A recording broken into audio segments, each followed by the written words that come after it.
Պատասխանեցի իդեպ, ես մի հատ էլ մեծ հույս ունեմ, որ առաջիկայում դուք կզանգարեք եւ ես ձեզ առնվազն 5-6 րոպեվա տևողության հյուրընկալում կանեմ իմ աշխատասենյակում, այնպես ինչպես իրականացրել եք դատախազության հետ, հենց ինձ էլ կարող եք զանգահարել։ Ես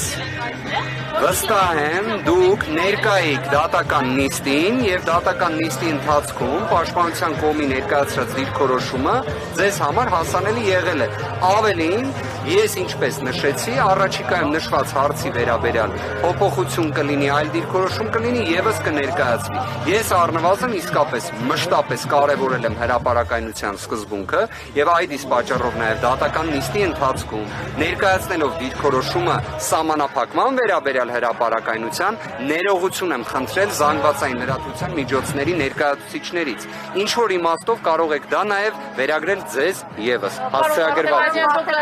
Այս մասին անդրադարձան նաեւ իշխանության ներկայացուցիչներ, նշելով, որ ցույց տվեցին, որ ըստ էության բոլորը լսային Սամվել Կարապետյանի հրապարակային խոսքը եւ միջնորդությունը։ Ես կարծում եմ իրենց համար շատ հետաքրքիր հանգամանքներ արդեն իսկ Սամվել Կարապետյանը ներկայացրել է, դա ձայնագրարվել է, այդ թվում նաև հենց քաղաքացիության վերաբերյալ շատ կարևոր շեշտադրումներ է կատարել, որոնց երևի թե ամենից շատը հենց իրենք էլ սպասում էին, ես ինչ որ իմաստով այդ տեսանկյունից իրենց շնորհավորում եմ, այլ հարց է, որ մեր հանրությունը իսկապես Սամվել Կարապետյանի խոսքը լսել է նաև վերջին հանրահավաքի ընթացքում տեսաուղերձի շրջանակներում, իսկ բուն այս ապօրինի քաղաքական հետապնդման վերաբերյալ հանգամանքները ի վերջո դռնբացության կարգով են քննվում եւ իդեպ մենք գտնվում ենք դատական նիստի ամենավաղ շրջանում։ Մենք գտնվում ենք նախնական դատալսումների փուլում, որտեղ դեռևս միայն խափանման միջոցի հարցն ենք ըստ էության քննարկում, որն էլ կրկին ուզում եմ ընդգծել ինձ համար անհասկանալի պայմաններում, բայց բոլոր դեպքերում հետաձգվեց, շարունակվելու է ամսի 17-ին, եկեք ամսի 17-ին էլ կտեսնենք զարգացումները։ Բայց մի հանգամանք էլ էլի բոլոր դեպքերում նշեմ։ Ինչն է կարևոր, ես ինչի համար եմ մտահոգությունս արտահայտում, զայրույթս արտահայտում կամ զարմանքս արտահայտում։ Մեզ համար էական նշանակություն ունի նույնիսկ 1 ժամը, որ խափանման միջոցը փոխվի, որովհետև այդ 1 ժամը կարող է ծառայել քաղաքական գործընթացներին պատշաճ մասնակցության համար, նույնիսկ այդ 1 ժամը, եւ մենք փաստացի 2 օրից զրկվել ենք արդեն, որի համաչափությունը, ողջամտությունը, անհրաժեշտությունը չեմ կարողանում ընդունել։ Պարոն Վարդանյան, խափանման միջոցի փոփոխման հարցի քննությունը դեռ չի ավարտվել, բայց ձեզանից առաջելուտ ունեցած փաստաբանները միջնորդություն են փոփոխել, վերացնել։ Դուք ինչ խափանման միջոց եք ցանկանում, որպեսզի ընտրվի, առհասարակ եթե չվերացվի, խափանման միջոց կարող է ընտրվել։ Այս դեպքում ես կառաջարկեմ, որ սպասեք ամսի 17-ին, հույս ունեմ, որ ներկա կգտնվեք դատական նիստին, կլսեք իմ կողմից ներկայացվող միջնորդությունը, առնվազն 1 հանգամանքը գաղտնազերծեմ կամ բացահայտեմ, տնային կալանքը պետք է վերացվի։ Չի կարող տնային կալանքը լինել ողջամիտ։ Մի գաղտնիք էլ ձեզ բացեմ, 2026 թվականի մարտի 14-ի դատական ակտում նախագահության Վարդգես Ստեփանյանի կրկին հակակոռուպցիոն դատարանի ուղիղ արձանագրվել էր 1 հանգամանք, թե ինչի համար է տնային կալանքը 1 ամսով երկարաձգվում։ Իդեպ կարող ենք նաև խնդրել մեր գործընկերները այդ նույն հարցը ուղղեն օրինակ դատախազ Դալաքյանին, ով նշված դատական ակտը չի բողոքարկել, եւ այսօր դատական նիստի ընթացքում միջնորդում է 3 ամսով երկարաձգել տնային կալանքը։ Դատարանը նշել էր 1 հանգամանք, ասել էր, քանի որ դեռ ակտիվ վարույթային գործողություններ պետք է կատարվի, այդ իսկ պատճառով ու հատուկ ընդգծել է նաև նախաքննության հանգամանքից ելնելով, որ գործը դեռևս գտնվում է նախաքննության փուլում, 1 ամսով երկարաձգվում է։ Դատախազը այդ դիրքորոշումը դատարանը չի բողոքարկել։ 1 ամիս առաջ համաձայն է եղել, հիմա համաձայն չէ։ Համաձայն եղել մի ամիս առաջ։ Այսինքն Դալաքյանը համաձայն էր, որ 1 ամսով երկարաձգվի բացառապես այն հիմքով, որ դեռ նախաքննության ընթացքում պետք է գործողություններ կատարվեն, այդ պատճառաբանության հետ համաձայնվել է, դրան հաջորդել է ինչ, հա,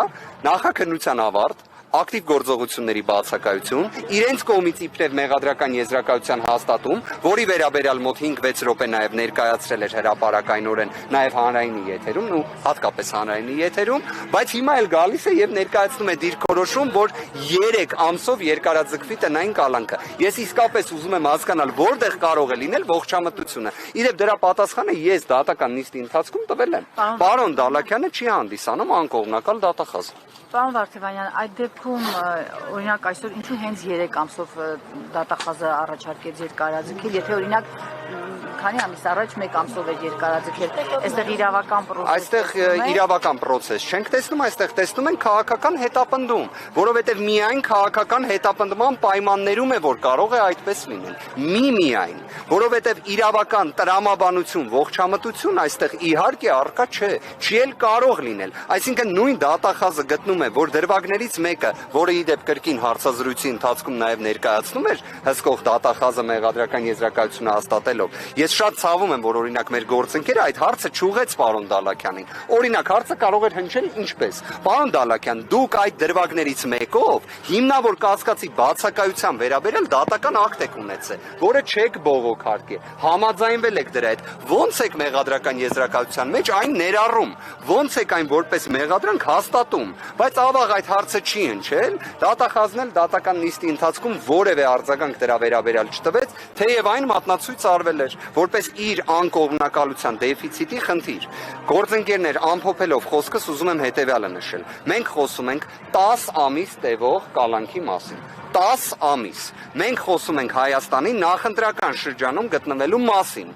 Մենք խոսում ենք նրա մասին, որ օրինակ 3 անձանց ձերբակալում էին բարեգործության արգելքի ենթադրաբար խախտման հիման վրա։ Իբրև, քանի որ մենք գտնվում ենք նախընտրական շրջանում։ Հիմա այդ պայմաններում ոնց կարելի է դատական նիստի շրջանակներում առաջնահերթության կարգով սկսել քննարկել խափամամիջոցի հարցը, բայց 2 օրով հետաձգել, երբ մենք ուղիղ պատճառաբանված դիրքորոշում ունենք, որ նույնիսկ 1 ժամ է էական նշանակություն ունի։ Նախընտրական շրջանավորը ըստ էության չի անսած էր խնդրանքին եւ դատախազի միջնորդությունը ուժի մեջ կթողնի կամ մենք նման կանխատեսում այս փուլում չենք անում։ Ամսի 17-ը թող գա, ներկայացնենք վերջնական միջնորդությունը, կտեսնենք դատական ակտը։ Խոսում բայց ենթադրվում է, որ երկարացնելի տնային կալանքը։ Ես չնայած քաղաքական հետապնդումներին, աբսուրդներին, ես հավատում եմ իրավունքի գերակայությանը։ Իրավունքի գերակայությունը, ես կոնկրետավորված չեմ ասի, ես իրավունքի գերակայությունը ի դեպ դասում եմ վեր նույնիսկ քաղաքական հետապնդումներից։ Հենց դրանում է դրա արժեքը եւ իմաստավորումը, որ իրավունքը պետք է գերակայ ցանկացած իրավիճակում։ Գործընկերներ, ներողություն եմ խնդրում։ Մի բան էլի Գոհար Ղումանյանի հետ կապված է, եթե կարող եք էլի հակագծեր բացել։ Այդ ձայնագրության մեջ հեռուստացույց, տելևիզոր, փող, այդ ինչի մասին է խոսքը։ Գիտեք, նախաքննական գաղտնիքով սահմանափակված լինելով չեմ կարող ամբողջական տվյալ ներկայացնել, որովհետև ամեն դեպքում հարգենք նշված կանոնը, պարզապես մեկ հանգամանք նշեմ։ Դատարանի կողմից 2 դրվագից մեկի վերաբերյալ հիմնավոր կասկածը չի հաստատվել։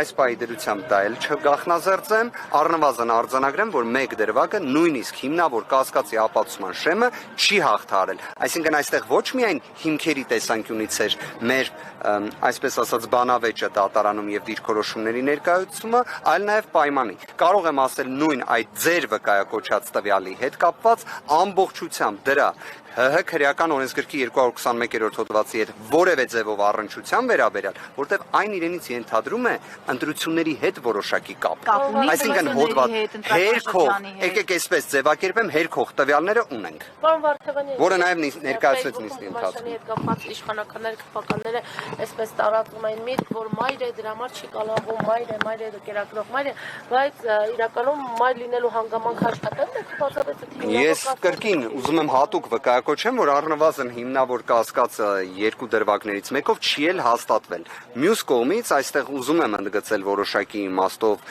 որպես գիտեք վարքագծի կարևոր մոտեցում, որ հակակոռուպցիոն կոմիտեն ինքնին տնային կալանքը որպես խափանման միջոց կիրառելու միջնորդություն էր ներկայացրել։ Այսինքն ոչ թե կալանք, այլ տնային կալանքը։ Իդեպ ի սկզբանե ձերբակալվել էր գոհարը կալանքի միջնորդություն ներկայացնելու համար։ Սա եւս կարևոր արձանագրում է։ Այդ շումները, հայտարարությունները Եկեք ես հետևություններ թողնեմ ձեզ, բայց առնվազն փաստն եմ ֆիքսում։ Բայց նաև եկեք ֆիքսենք, որ կալանքը եւ տնային կալանքը, թե եվրոպական դատարանի նախադեպային որոշման համաձայն, թե սահմանադրական դատարանի, թե վճռաբեկ դատարանի իրար համարժեք ինտենսիվ խափանման միջոցն են։ Շնորհակալ եմ։ Մի հարց է, Գոհար Ղումանյանին առնչվող հերոստացույցի դրվագը վերաբերում է այս երկու ամսվա պատմությունը, թե ավելի վաղ կամ ուժեղ Կրկին եկեք հետևյալ կերպ ասեմ, ընդհանրապես նշվածը 221-րդ հոդվածի այն է, ընտրական որևէ ձևով գործընթացի հետ առնչվելու տեսանկյունից հերքող տվյալները ներկայացվել են։ Շնորհակալ եմ։ Գործընկերներ ներողություն։